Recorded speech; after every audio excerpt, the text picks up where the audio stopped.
about that time? Hi, Chair. Hi. I'd like to begin by sharing with you some insight into who I am and why I want to become the next Miss America. My family's always been very important to me. They instilled strong morals and values in me at a young age, as well as teaching me quite a bit about people. Having lived in 8 different states, I learned early that people are the same really no matter where you are. They share common joys, but they also share some common sorrows and disappointments.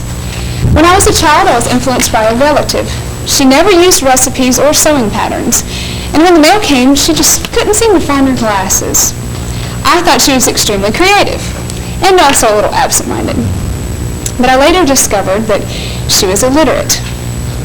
I've worked for the past 6 years as an adult literacy volunteer, and have written a book and its accompanying audio tape, A New Job for the New You. I've attempted to correspond with national government and education officials, but my message as Miss Kansas is limited. However, as Miss America, I could reach the entire nation. I have a 3-point plan of action that's ready to go: national awareness, early intervention, and remediation. I am not here this week seeking the perks that go along with the title of Miss America. The scholarship money, the career opportunities, the fame and glory, those are all wonderful things, but that's not what brought me here. I realize that I will never have this opportunity again. And the voice that goes along with the title of Miss America is the one thing I can't earn on my own. I'm here this week to become a literacy advocate for our country. That's why I'm standing before you today. I'm very eager to answer your questions on illiteracy or anything else you'd like to discuss, so let's go ahead and get started. Tara, I get the opportunity to ask the first question. Wonderful. Number 723 Yes. that you received. Would you tell us what that was about and why? Yes, I'd love to. That was the Daily Point of Light system you probably are familiar with that President George Bush began. And I had been tutoring for 2 years at that point. I was a student at Florida State University, president of Campus Alliance for Literacy, and to my great surprise and wonderful dismay, they selected me to be one of the points of light for that day. And so March 19th of 1992 was my day to shine. And unfortunately, he wasn't reelected, so I didn't get to meet him. But that was an honor. It really was. Why did they pick you? Because of my efforts with literacy, I think they realized that I wasn't in it just for fluff, that it really meant something to me. Because I have an illiterate relative, because I've seen what it's done. At the time, I'd not written the book yet. And I think they saw the urgency in my platform issue, or what in Pageant system is called a platform issue. So, you know, the glass half empty, glass half full thing that people talk about? If we talk about illiteracy, is that the glass half empty version of talking about literacy? Oh, I think I understand what you're saying. Sure it is. Of course it is. But I address illiteracy as well as literacy, of course. I mean, the negative side of it is the illiteracy, and I want to work toward the glass being completely full of literacy. Tara, we have a staggering amount of school dropouts.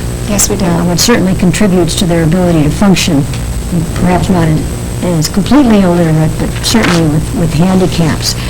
What should we be doing about this? Well, perfect opportunity for my platform. If students are not learning how to read, would you want to stay in school? I mean, when every day you're faced with not meeting up to what everybody else is doing around you, I wouldn't want to stay in school either. And so we as teachers, I'm going to be a music educator, I have that link with the teacher field as well. I want to encourage teachers that don't pass children on from grade to grade if they can't read. We need to establish national standards that children are passing so that they would be capable of remaining in school and being successful. People don't like to be in situations where they're not successful, and that's what we need to ensure so that they'll stay in school. What's the scope of this problem? How widespread is illiteracy? I can't fathom slipping through school and not being able to read at the very end of the thing. I know. It is amazing. Yeah.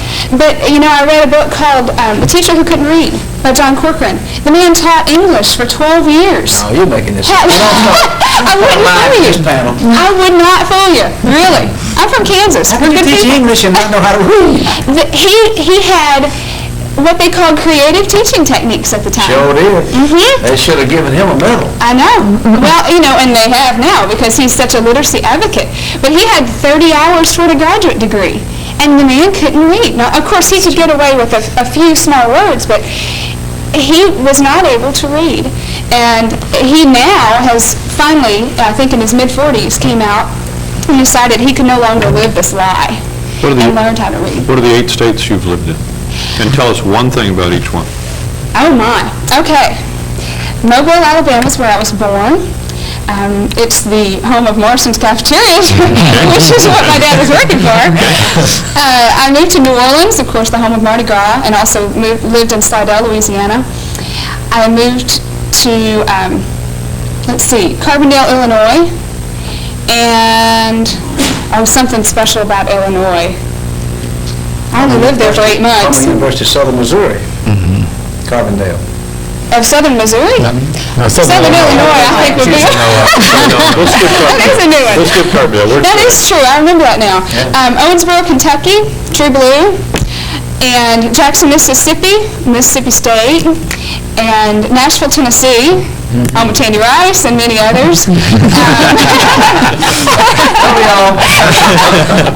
Orlando, Florida, Disney World, and now in Kansas, Overland Park. 4th lowest crime rate in the country. Tyler, the new welfare law has changed welfare as we know it. Is that good or bad? I think it's wonderful. I really believe that we do need to change welfare. 1 out of 3 AFDC mothers who receive welfare are illiterate.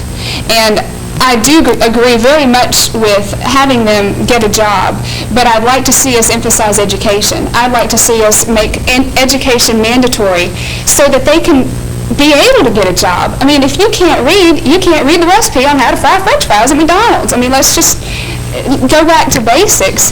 And so I'd like to make sure that we're educating the people who are receiving government assistance so that they can get off of that assistance. It's for their benefit. It's not, it's for ours as well, but it's for their good. It was a favorite relative that served as a catalyst for you in terms of illiteracy. Has that person moved ahead and therefore is no longer literate? Unfortunately, she is very elderly and has cataracts on her eyes and really can't see even my facial features when she looks at me.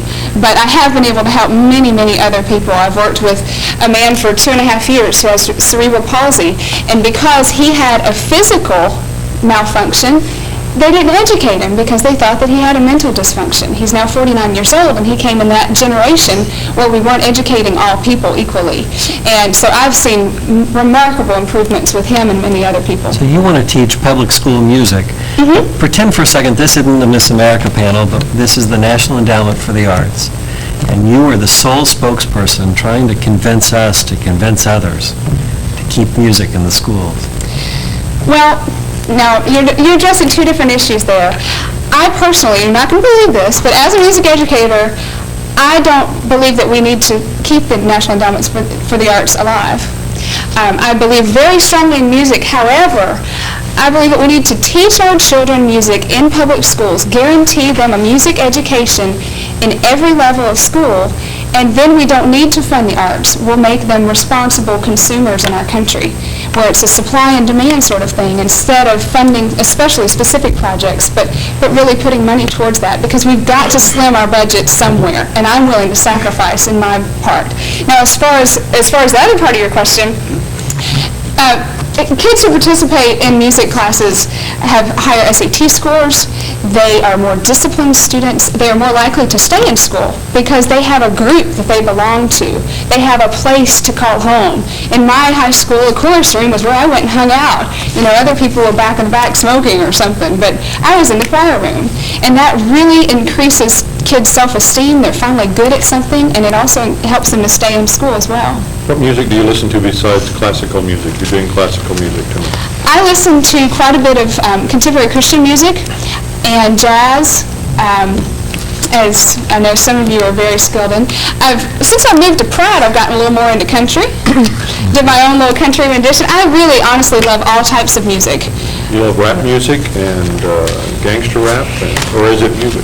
I I like rap, actually. I do like rap, but I can't stand the vulgar lyrics that go along with some raps. There are raps that are done that are very encouraging to kids, and because that is something that children like, I like to see us use that, because we could put positive messages in those lyrics and not necessarily the negative ones that we hear so much about. So what place does Orff Kodai have in today's music education? I think that those are wonderful programs. I'm more in the middle school and high school age, and we don't use those quite so much as elementary school students do. But hands-on is just the most effective way of learning. You spoke in terms of you personally not being in favor of saving the National Endowment of the Arts. Is this a position you think that Cliff would support as well, Cliff Mattson? You know Cliff Mattson? Oh my goodness. Well, he would kill me if he heard this videotape. I don't really know. I never had a class directly with Cliff Mattson. He probably, though, would not agree with me. I'm not really sure, though. I don't know him on a personal level. If Bill Clinton and Bob Dole weren't running, who should be president? Who's the next one that should be, or who's the first one who should be? I really like Elizabeth Dole. I know that I think that she would be a very effective president. However, because Bob Dole's running, I don't believe that she needs to have any sort of an office. Her office should be that of support, just as if she were the presidential candidate, that would be Bob Dole's role. You understand that she agrees with you, and she's already said, I ain't gonna do it. You think she means it? You think she'll stick to it? I think she does. I really think she does. Over the years, she's proved to me that she's a person of character. She means what she says. And I firmly believe that she will do as she says, and she will strongly, strongly support Bob Dole, which was evidenced in her leaving her position with the American Red What was the Cross. toughest day of your life? I'm sorry? The toughest day of your life? Ooh.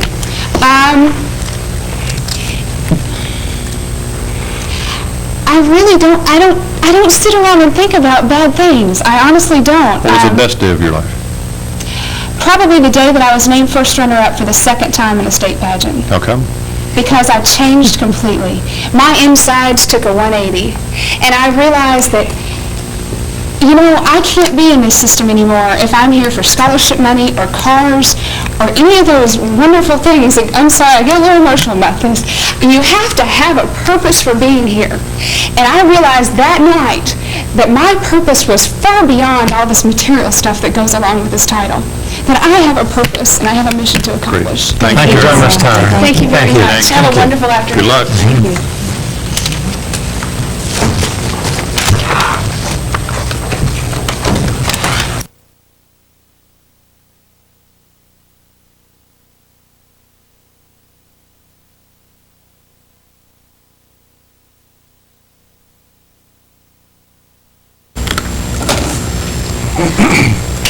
I don't think we left Louisiana.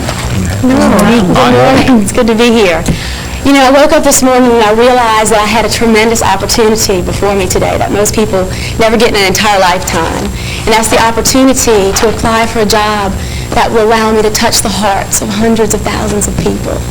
All growing up throughout my life, my mom especially, through her own actions in the community, always taught me the importance of sharing my talents with other people. And that's why my ability to compose music is so important to me, because God's given me a way to share my heart and open myself up with other people. While at the same time, I've had the chance to share my talent in the community and help people who've needed music. But I think the most important gift that God gave me is my compassion for people. And it's because of that for the past 3 years in law school, I donated almost all of my free time to teaching young people about their rights and responsibilities. And I walked into the classroom my first day and I thought to myself, how hard can this be? I'm going to walk into a classroom of 50, 60 smiling faces waiting to learn. Well, it just wasn't that way. They didn't want to learn. And I was scared. For the first time in my life, I thought I couldn't get through to these people. And then I realized that all I had to do was show them who I was, to show them that I cared about them, and that my heart was open to them, and that they would let me into their lives.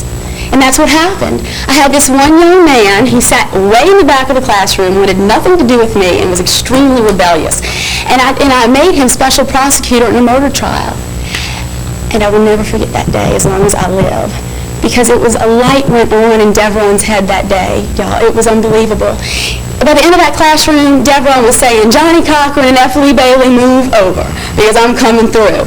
So it was that experience that gave me a vision of what I could do as Miss America, to turn the lights on for hundreds of thousands of people, Devrons, across the country.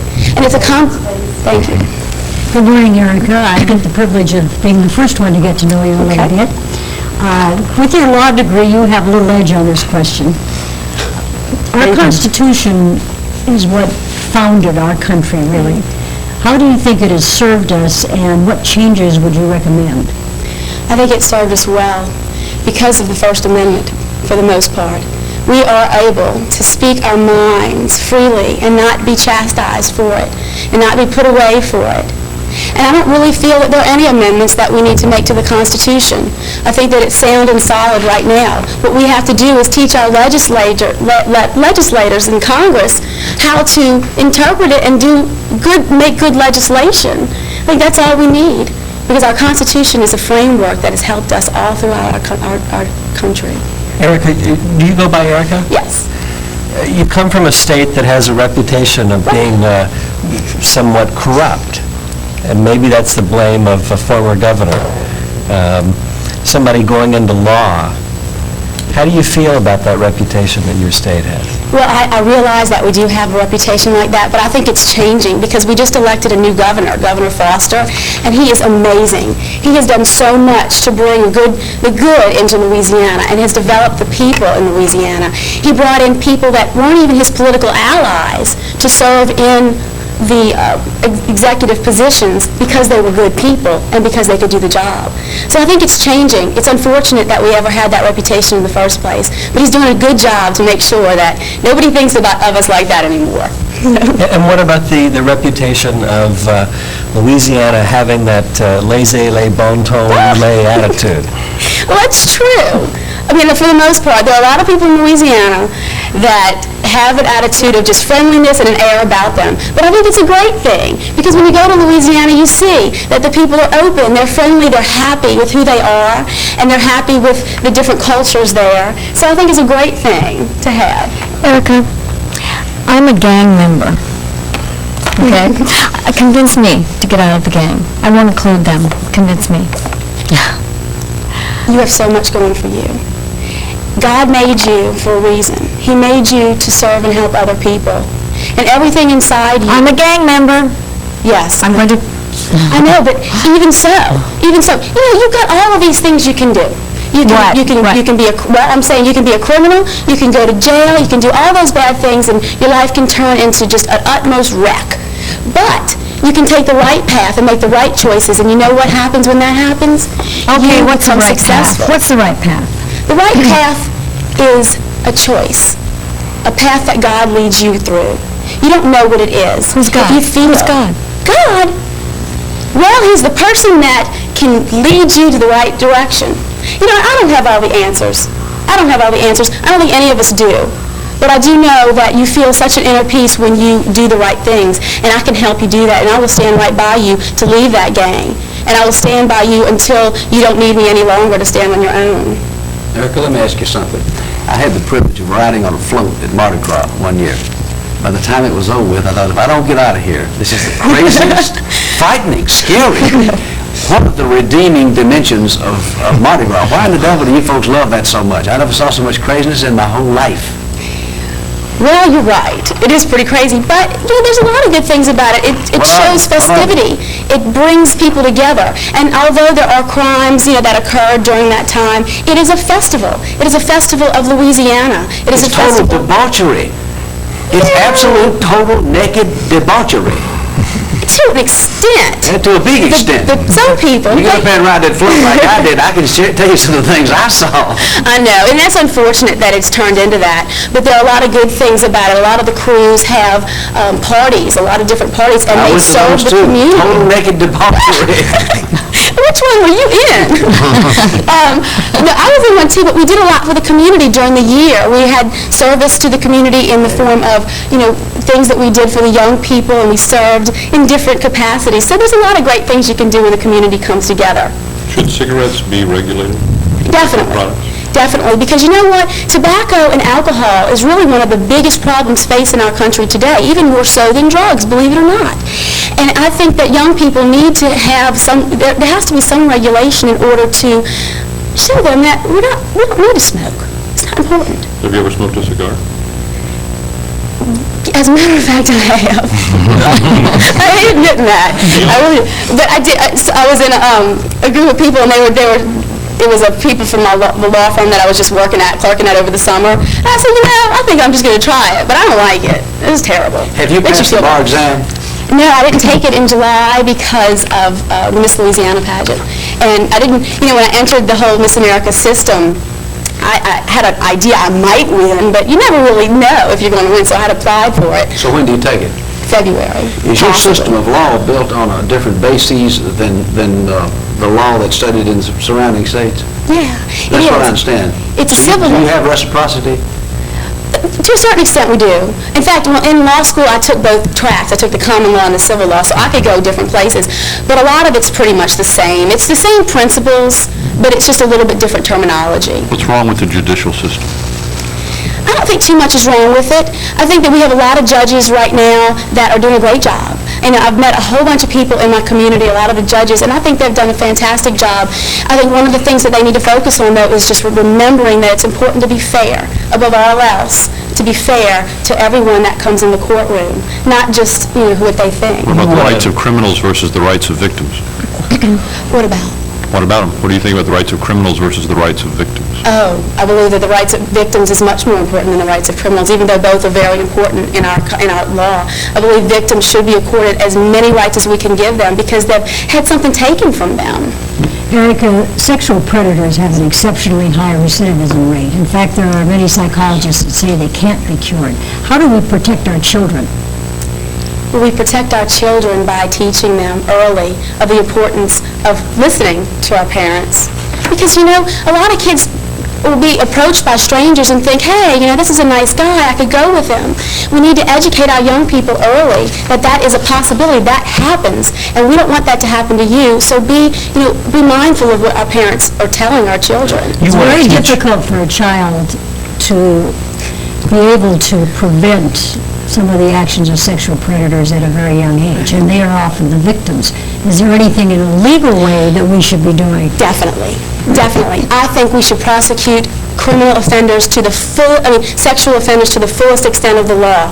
When you're dealing with young children, there is nothing in my mind, there is no cause for leniency at all, and I believe that they should never be let out, ever. Does that include castration? If you have to go so far as to castrate an individual, he shouldn't be let out of prison in the first place. He should stay in there forever. If it's so bad that we have to resort to that, to invading a person's privacy like that, he should never get out of prison. He should stay there forever for what he has done to that young child. Do you believe in capital punishment? I do to a certain extent. That's one issue, though, in my life that I have a hard time with. You know why? Because I believe in it because I don't feel that we should be lenient on criminals, especially ones that murder other people. But I do feel that it's very morally difficult for me to see us taking the life of another human being because I treasure life. I feel that it's very important. And it's just one issue I feel very uncomfortable with. But if I had to vote today, I'd vote in favor of it. Do you know what a Catahoula hound is? I have no idea. It's the state dog of Louisiana. No, it's not. What else do we have? What do you do for fun, Erica? Oh, I do lots of things. I go out with my friends a lot. We take road trips to Florida, which is so much fun because it's just a bunch of us get together and we'll go get a room, a lot of my girlfriends and I, and just have a great time. I also love the movies. And I know that doesn't sound like much fun because you just sit there, but I just love it. So you want to help young people in your platform. Tell us why you think teen suicide is on the rise. Because I don't feel like they think people care about them. And that's one thing that I've been able to show the young people in my community, that the community does care about them. That, when you have a problem, go to somebody. Tell them. And that's why I believe that we need programs to show these young people that the community wants them to succeed. We do care. And tell us about St. Tammany Parish. Oh, it's a great place. We have thoroughbred racing farms, we have ostrich farms, believe it or not, llama farms, everything in the world, but we have the greatest people in the world. They have supported me like you would never even believe. Don't you go back and tell those Cajuns you never heard of a Catahoula hound now. I know. And I tell all these Cajun jokes too, all the time. I wish I had time to tell y'all one. But, and I never heard of a Catahoula hound. I don't even know what it looks like. Write it down. I will. Go research it. Count your time.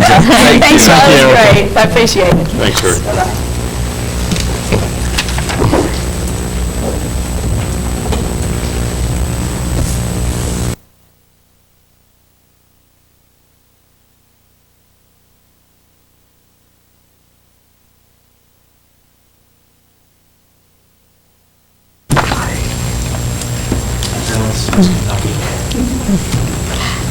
Hi, Veronica.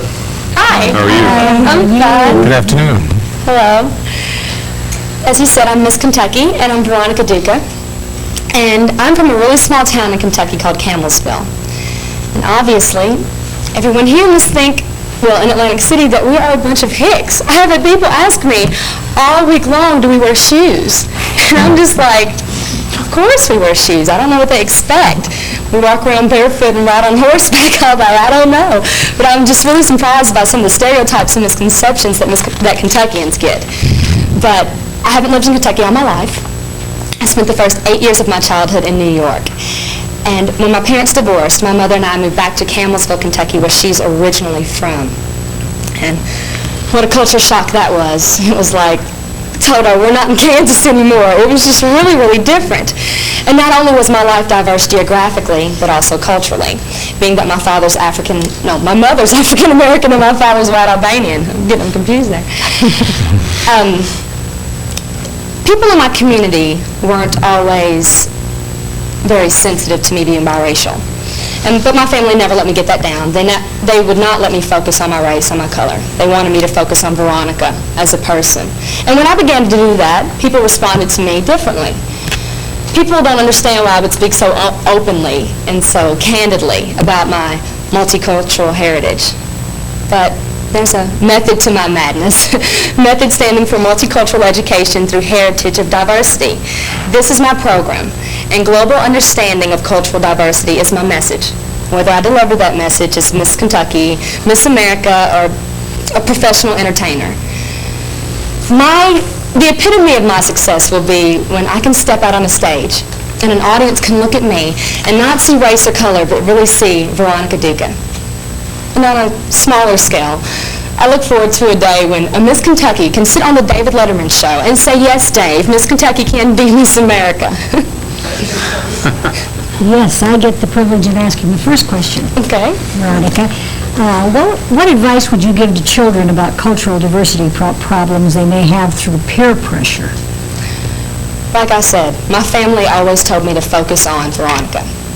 And the more you focus on yourself and worry about the important things like your grades and what you want to do, maybe in athletics or your extracurricular activities, you won't feel the negative aspects, if there are really any, of your race. And I don't see race as a negative aspect in any way.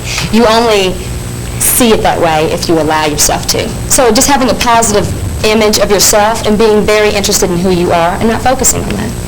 Tell us about the Governor's School for the Arts. Oh, that was so wonderful. It was like a real culturally diverse type of setting. Hundreds and hundreds of teenagers auditioned in 5 different disciplines. You had theater, which is drama, vocal performance, instrumental music, dance, and creative writing. And they chose 120, 18 in 4 of the disciplines and a few more in, I think, instrumental music, and I was chosen. And it was so wonderful. And what I learned from that program was that it was a very select group, and each one of us had a passion, and it was our art form. And we were together day in and day out, and we were all very culturally diverse. There was an Asian girl, me being biracial, African American, Caucasian, Indian, but we all had a passion and a love, and that was theater. And we all connected in that way. We didn't feel like we were any different because we all love the same things. It was just a wonderful program. I grew so much as an actress in that program. It was great. Veronica, let me ask you something, coming back to the other question that preceded his. Okay. O.J. Simpson is petitioning the courts right now to get his children. Right. He claims that in the multicultural setting they're in right now, that they're losing touch with their solid black heritage that they would receive in his home. Right. How do you feel about that? You think he's right or wrong? Or you think they should stay here or move over here? This is fascinating to me. Okay. I think they need to be where they are the most comfortable. Because the most important thing is that they have good guidance and they feel very comfortable about where they are. It's important to know your cultural heritage, but I think they can receive that from living, maybe, I'm assuming, with their grandparents. I think they can receive that. I think it's a little bit more complicated than that, though, because kids are more comfortable where they're the most cookies and toys. I disagree with that. I don't agree. Go ahead and disagree. Right. I wouldn't feel more comfortable just because I was getting the best of everything. But these are small children. They're not. Oh, I know. But if they're going to grow into be adults and teenagers who need to be able to function in a society with very, very different people. And it's okay to live in a very culturally diverse home. I think that makes you a more well-rounded person. And on top of that, love and guidance is the most important. And they'll receive so much more from that than cookies and toys in the long run. Good answer. Thank you. Why are you proud to be an American? I'm not proud to be an American because I can live in a country that is very diverse and still be proud of it and excel. I can be whatever I want to be, and I really believe that. And in some countries you can't. You just have the freedom to express yourself and do things like I'm doing now, and that's what America's all about. What don't you like about America? It has its negatives and its drawbacks, I'm sure. Right now I really can't think of any things because the pluses outweigh the negatives by so much. There's nothing wrong in America? Oh, there's a lot wrong. There's a lot wrong in America, but there's a lot wrong in every country. There's a whole lot wrong. There's so much poverty, but when you think about it, we're the wealthiest country in the world. So I hate that we live in a society that can tend to be so racist and so judgmental. But I think every society's like that. I'd like to see some racial healing and some healing in other areas, but for the most part, I think we live in the best country in the world. Kentucky has been known as a state that's had some problems with education, specifically in the Appalachian portion of the state.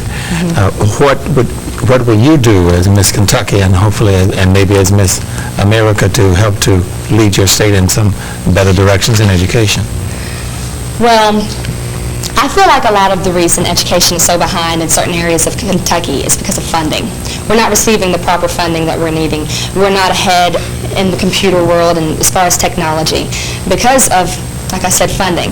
Me, myself, I would focus a lot in the Appalachian areas on multicultural education because these are children who are not exposed to diverse cultures at all. And if they do decide to move and when they do get out in the real world outside of school, they will have to interact with people of all cultures and all races. And I think that's really important. So that's what I would do. That would be my contribution to the education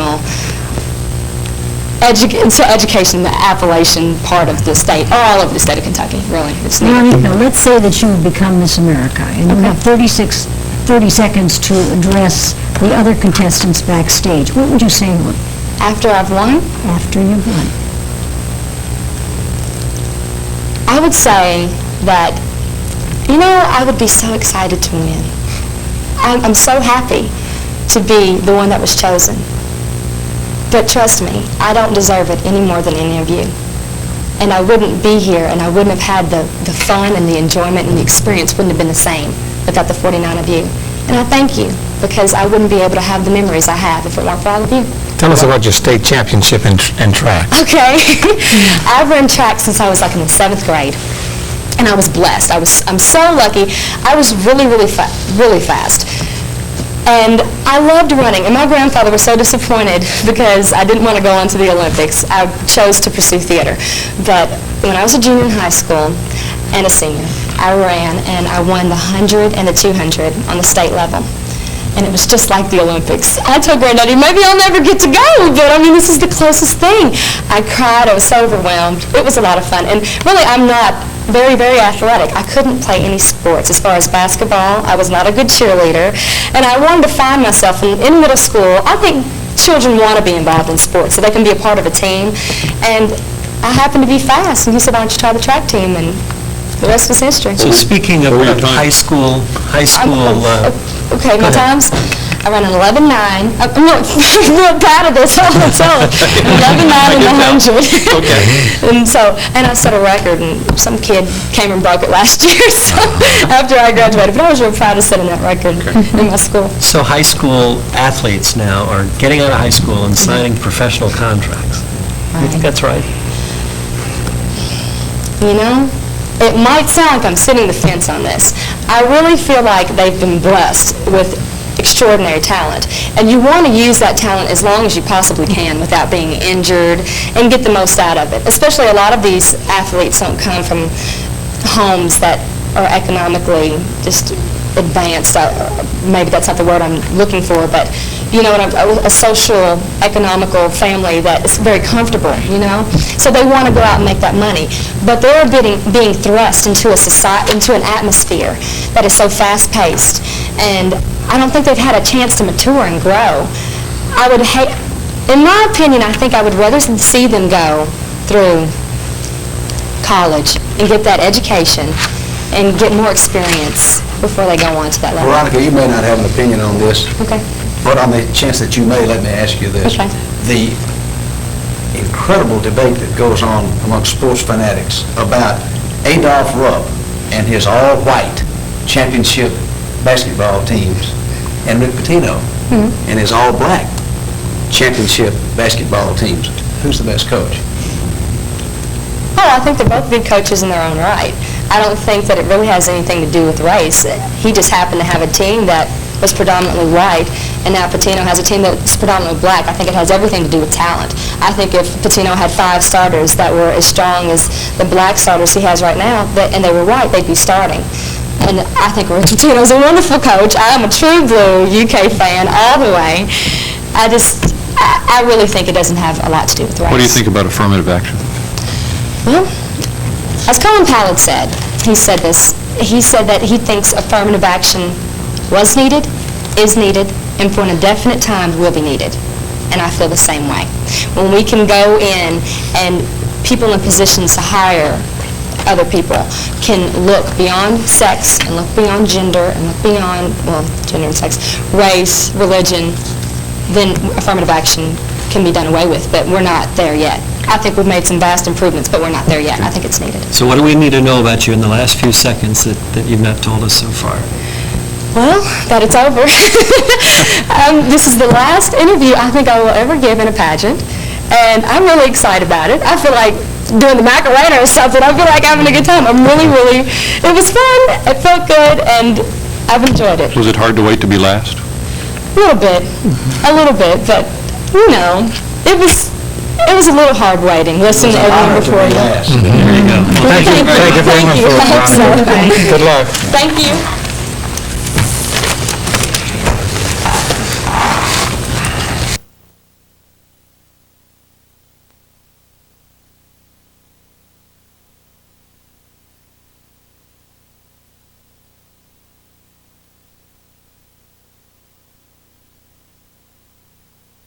You that I feel very fortunate to stand here and say that I come from a functional family. And because of this, I've been able to avoid many of the pitfalls in life thus far. My family is incredibly supportive. A perfect example, when I was 13, my mother began driving me an hour away to dance lessons 3 nights a week. So I think it's the sacrifices that my parents have made for me that has really helped shape me into the person that I am today. My volunteer work has been varied over the last few years, but there's one instance that stands out in my mind. I was dancing for a cancer patient, a little boy named Bucky. And there's something about the way Bucky said, "Hi, Jamie." As I walked into the room, I barely made it out of the room before I fell to pieces. And what astounded me about that, on one hand, I'm working with these children who have such horrible circumstances beyond their control, and then I turn around and work with children who are completely healthy and they're blowing it. Not only are they facing the risk of dropping out of school, but they face juvenile crime, delinquency, illiteracy. So I've really had to work, and it's been a goal of mine, to teach them that yes, the factors may not be in their favor, but they can overcome those obstacles with self-motivation and perseverance. And I think I've realized for a while now that the job of Miss America hits the ground running. And as one person, sometimes it's not as easy to reach as many people as you would like to be able to. So it's an incredible honor to be a national role model, but you need to affiliate yourself with some sort of national campaign. And I've done that in hopes that I will be able to reach more people and be a very effective Miss America. It's given me a very clear vision of what it is I hope to accomplish as Miss America, and all of that has further reinforced my desire to be Miss America. And with all of that said, I'll be happy to answer any of the questions that I'm sure you have for me. Jamie, how do you feel about uniforms in schools and single-gender, single-sex education as avenues to learning excellence? Well, I'm a definite supporter of uniforms in school. My mother is a teacher at a magnet school in Lakeland, and they do use the uniforms. My brother attends a school where they wear uniforms. I think it takes a lot of the social pressures off of students in this day and age, and I'm a definite advocate of that. As far as same-sex schools go, I'm not really sure that I'm a supporter of that. I think that the interaction between boys and girls is a positive thing. It's a learning experience. As a future broadcaster, let's say you're a commissioner of the FCC. What would you do about these so-called shock jocks who offend certain members of the community? Let me tell you, there's a shock jock like you wouldn't believe in Tampa, Florida that I hear every day, and it is amazing to me the things that go on the radio and what you hear when you're free to turn on that knob. So I would really use that position, a powerful position like that, to advocate we cannot allow this to go on anymore. I mean, everywhere you turn and open the newspaper, you look at the news, it's negative publicity, it's things like this that are going on, and it's not going to stop until someone takes the initiative to stop it. So I'd be happy to do it. So you feel that these shock jocks should be censored? Yes, I do. I can't tell you. I wish that I could. I'm even embarrassed to tell you the kind of things that go over the radio in Tampa with this man, Bubba the Love Sponge. I mean, it is just... Okay, I'll tell you, no panties Thursday. Now tell me what kind of an image and a message that gives to a kid that is free to turn on the radio and hear that. That's incredible. Back to your platform, Jamie. Yes. You've been working, according to your bio, about 4 years with children regarding the dropout issue. What has been your success rate? My success rate, it's amazing to me when you walk in and suddenly you're no longer Jamie Boulding, or even as my local title holders, Miss Clearwater or Miss Tampa, and now Miss Florida. I don't wear the crown, but you take it in and you see this light, equally as bright in the eyes of these children as it is sparkling on this crown. And suddenly they listen to what you have to say. If it's putting the crown on their head, my success rate has been that I can be a role model for these children that are coming from dysfunctional families. They don't have two parents at home encouraging them like I was very lucky to have growing up. So that's the biggest success, is you see this light appear that wouldn't be there if you weren't there. Let me go back and visit. Miss America gets some tough questions, and if you just talked about the censorship issue and you mentioned Bubba the Love Sponge, a reporter might follow up with a question saying, how come you know so much about Bubba the Love Sponge? Do you listen to that show? What would your answer be? Well, that's a great question. I don't listen to that show, but it's been a big controversy in Tampa, so I have heard about the controversy. And if I had to be completely honest, yes, I've turned it on and listened to it to hear what it's all about. But as quick as I turn it on, I hear about 30 seconds and I'm ready to turn it off. It offends me as a woman to hear no panties Thursday. I mean, and that is just the nicest part that I can tell you about what goes on. Great. How do you define dance? Ooh, dance for me is an outlet of my expression. I have been a dancer since I was 3 years old, and dance has really helped me get through a lot of my trials and tribulations in life. I can be as frustrated as I can possibly imagine, walk in a room by myself and go crazy, and suddenly I come out feeling refreshed, and it's really a neat outlet to have. I'm sure you can relate. Jamie, a recent survey said that a large percentage of the media were liberal. Do you agree with this? Yes, I do. And as an aspiring media journalist, I hope to bring some change to that study.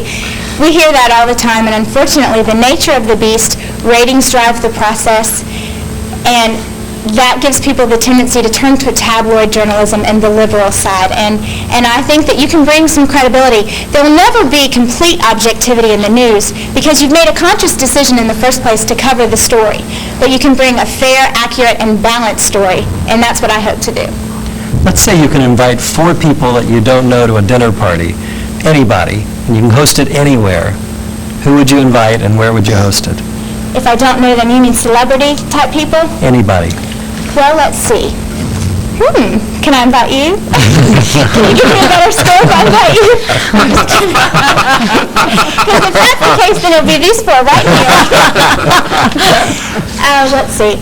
I would invite the Secretary of Education, Richard Riley. I would invite Barbara Walters. I would invite my dream man, whom I don't know yet, but maybe I would meet him if I could invite him there.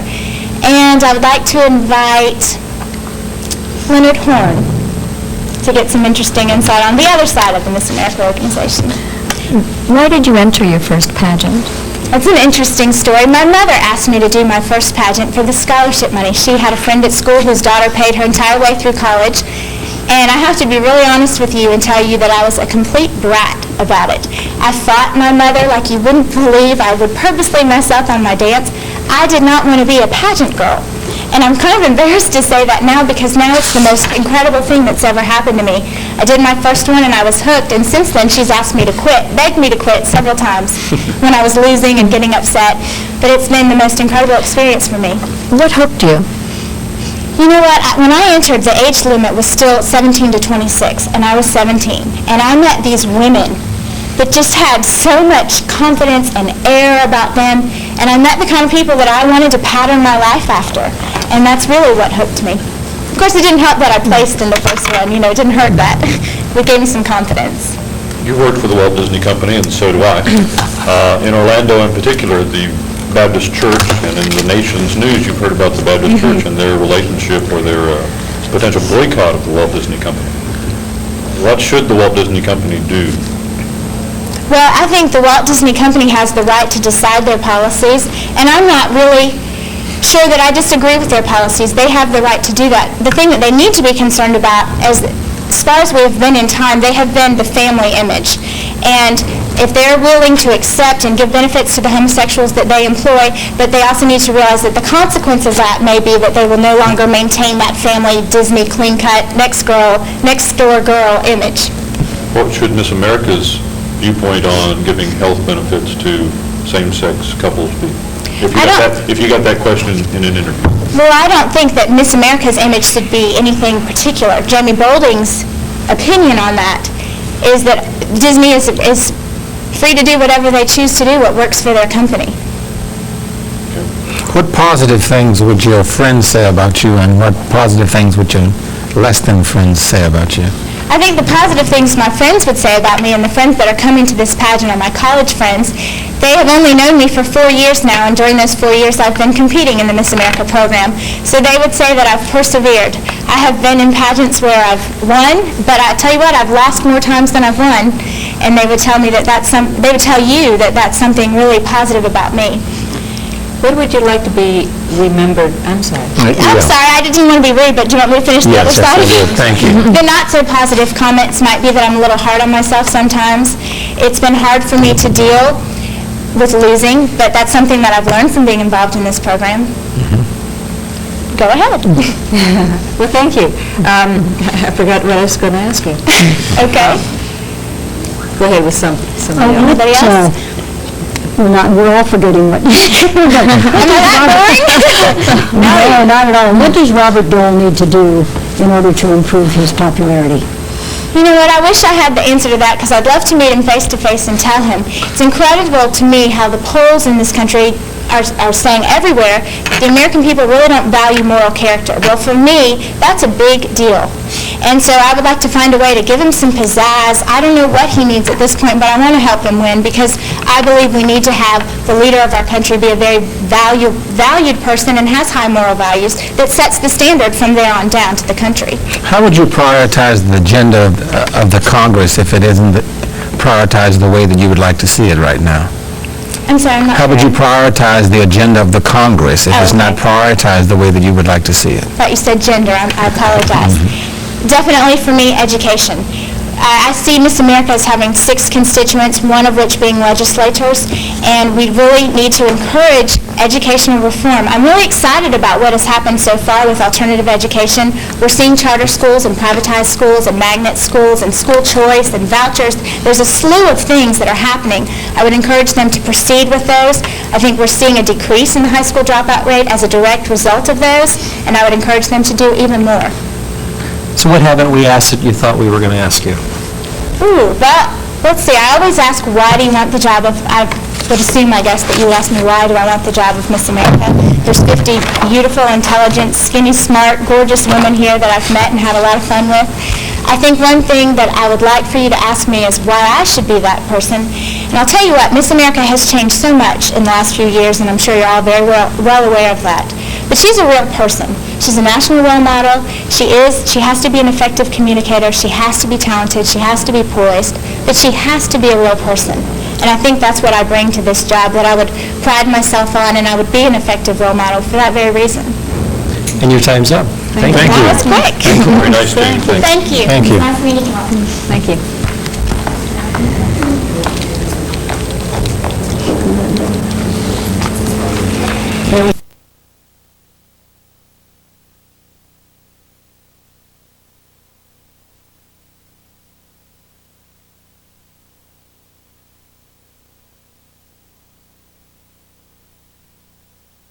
I don't have that sheet for tomorrow.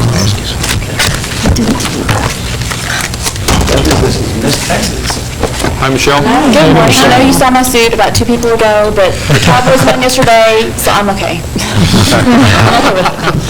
About 2 years ago, I was sitting in a meeting, and this man was a real estate broker, and he had a very interesting principle. He said when he's looking at a house, to buy a house, he will think, can I live with this house for the next 20 years? Even if he was planning just to turn it around in a month and sell it. And I thought about that for a little bit, and I thought, I wish I could take that principle when I'm meeting people for the first time or when I see people and just think, 20 years from now, can I live with how this person views me right now? Am I going to make a good impression on them, even if it's just for a few seconds? And I also was listening to Stephen Covey, the author of 7 Habits for Highly Effective People, and he calls that principle beginning with the end in mind. When I go to speak at engagements, that's one of the main things I bring up is the principle of having no regrets at the end of life or having no regrets in a year. And that's something that I've taken in my platform as family values, in my pageant experience with my family, with my friends, with my career choice, is that I want to be able to look back in 20 years, in 30 years, in 40 years, on my deathbed and say, I've done everything I could do, and I've taken every opportunity that was given to me to make a difference in people's lives, to connect with people, and just to share the love that's been so graciously given to me. Questions? So tell me 3 things that motivate you. Let's see. Firing squad would probably be number 1. That would motivate me real quick. People that connect with me. I don't know. I really love to be with people. I have a friend of mine who just pours his heart out to me, and that motivates me. I guess the biggest motivator is love, and that's probably the second one. Firing squad, love, alarm clock could be another one, but sometimes that one's not very effective. So I'm from Texas. Tell the rest of this group why Texas is more than cowboy boots and JR. Well, Texas is a lot more, and people do have that misconception. And again, another hostess yesterday was saying, you're also proud to be from Texas. And I told her, I said, well, we're the only country that was annexed to the United States. We have a lot of reason to be proud. We felt like we could make a contribution. So I'm very proud to be a Texan, and I think that is why. Is a greater need for physical fitness or moral fitness? Moral fitness, I think if you're satisfied with who you are on the inside, you're going to take care of the body that's been given to you. One directly reflects the other. What quality do you possess that would make you a special Miss America? The fact that I have learned how to make family wherever I'm put. When I became Miss Texas, immediately the whole surrounding changed. I mean, my friends weren't there, my family wasn't there. Immediately I had to make family ties wherever I was, and that's something that I think is a very important quality to be Miss America, is to be able to make people feel like they're a part of you, even if you just see them for 5 minutes. How do you get family values into situations where the family has no money, or the broken home, or abusive home, or what kind of family value hope is there? And as Miss America, what could you do about that? Well, the most important family values are love and commitment. I know that when I was young, when I was 5, I don't remember if we were rich or poor, but I remember the times that I spent with my dad watching television, sitting on his lap. I remember, the special things my parents did with me, the time that they spent, and it didn't matter if we had a lot of money. And I think that's one of the reasons I can be Miss America and say, look, the family is more than an economic institution. You can provide for your child to eat. We have a great system of food stamps and things that you will not starve if you're in America. The most important thing is to be loving and committed to your family. Speaking of not starving, we just made some significant changes in the welfare system. What are your feelings regarding those? I think, from the way I understand it, we also have child care that's been put into the welfare program, and the limits are 5 years in the benefits. I think that child care is very necessary. We have a lot of single parents who cannot find a job because they can't find anyone to take care of their children. So I agree with that step of it. I think that it's very important to put an emphasis on work and make people not as dependent on the government. And, feeding your own child is a great motivator to get out and work, because you have to provide for them. So I think it's a good step. Obviously, something was wrong with the system, and it's a good step toward doing something about it. Can I ask you to educate me on something, please? I don't know, maybe. You can do it. No, you can do it. Okay. I've only written one fan letter in my whole life, and it was to Henry Cisneros. Have you really? Mm-hmm. Does that mean anything to you? Yes, he's from Texas, correct. And he's the head That's correct. secretary right now. He is also an admitted adulterer, an admitted philanderer. And not only that, but he approached his third-party spouse and said, lie about it, cover it up, we won't get caught. Unbeknownst to him, she was tape recording that, and he did get caught. So you say that love and commitment are two vital factors. What about forgiveness and charity on the part of a wife? Could you forgive and forget?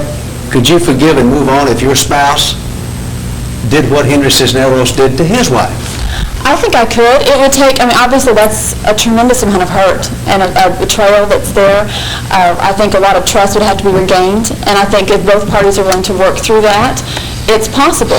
Sometimes people don't find that's possible, but that's part of being committed to the institution of marriage and saying, I am committed to this person for life. The question was, could you do it? Not whether or not it was a good idea. I said yes, I can do it. I would So do it. if you were a member of Congress and you had to decide between funding one of these three things, which would you fund? The space program, the National Endowment for the Arts, or the Information Superhighway?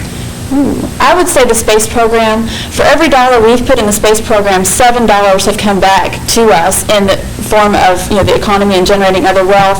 You think of satellite television, you think of Velcro. All of these things are products of the space program, and it's a very minimal investment into something like that. We have a lot of technology that wouldn't be possible without the space program. I see that you went to the First Baptist Academy. I don't know what that is or whether that's your faith or not, but I also go to the Baptist Church, but I also work for the Walt Disney Company. Right. Have you heard about the boycott that the Baptist Church have. wants to do for the Walt Disney Company? What do you think about that, and do you think the church can make a difference? Well, I think that they're going about it the right way. If you don't agree with someone, that's the route you should take. They're not politicking government, they're not going on these outside routes. They're saying, well, we don't agree with you, we're going to boycott. That's their prerogative. Frankly, I think it's Walt Disney's prerogative to do whatever they want to. It's their corporation. If they want to provide health benefits for those people, that's up to them. But that relates back to family values. We're supposed to be the family value company, or we say we are. And at the same time, Miramax is also part of Walt Disney, and they produce Pulp Fiction. So there's a lot of other things where you're doing good business, and sometimes that may not reflect what we think of as family values, but it's also providing a lot of jobs. There's a trade-off. Who's the pastor of the First Baptist Church? I can't think of his name. He's been there forever. Chris Will is the senior pastor. Is he still there? He is, and he is a big teddy bear. Oh, he is so sweet. So, Michelle, you were crowned Miss America, say, and you have just 1 minute or 2 minutes to talk to the other contestants backstage. What would you say to them? Hopefully I could inspire them to go back to their states and make a difference, and just take, like I said, every opportunity to make a contact with people. I know that I didn't even realize how much of an impact I can have as Miss Texas until it was given to me, and it means a lot to people. If you just go up to them and say, I care about you, you're special, life's short, take advantage of it. What would the other contestants say about you if you were Miss America? Let's see. I think they would be okay. They'd be positive about it. I've certainly had a great time with all of them. I don't have anybody that hates me. That's good. I don't think they'd be upset. That influences your decision. So do you think that sexual abstinence is a realistic choice for today's teenage people? I think it's more realistic than expecting someone to use a condom. in some cases. A lot of times it's better to expect them to abstain and expect high expectations than saying, well, we know that you're going to do this, so therefore, and condoms are going to be less effective than sexual abstinence. I mean, obviously, there's a risk you're taking. And should they be distributed in schools? I don't know. I don't think so. My first impression is to say no. I think we can have higher expectations of our children. And the thing about distributing condoms in school is you're almost taking a lot of the significance away from sexual activity and saying, well, this is just something you're going to do, rather than saying this is an act that is a symbol of a commitment between two people and a commitment of love. It trivializes it. Speaking of schools, how has the integration of females into the cadet corps at Texas A&M been received? What's been the end result of all that? I'm not sure how it has been received. I'm really not familiar with it. Sorry. That's all right, yeah. What do you consider the simple things in life? The simple things. Again, spending time with people. Eating dinner. I love to have dinner with people and just talk one-on-one. Just enjoying being where you are when you're there. Because that moment's never going to come again. Are there any public figures who you see as role models? Barbara Bush. I love her. I saw her on Jay Leno one time, and I think it was Jay Leno, and he asked her if President Bush preferred boxers or briefs. And she said, it just wouldn't be prudent to answer that question. And I just thought she had so much class. So. 19 years of piano. What are you going to play for us? Excerpts from Chopin's Ballade No. 1. It's a 10-minute piece, so we had the option of playing it really fast or cutting some of that. So you're just going to get a small bit of it, but we think it's the best part. How do you feel about cutting the classics down? My piano professor said it best. He said, Michelle, this is painful for me.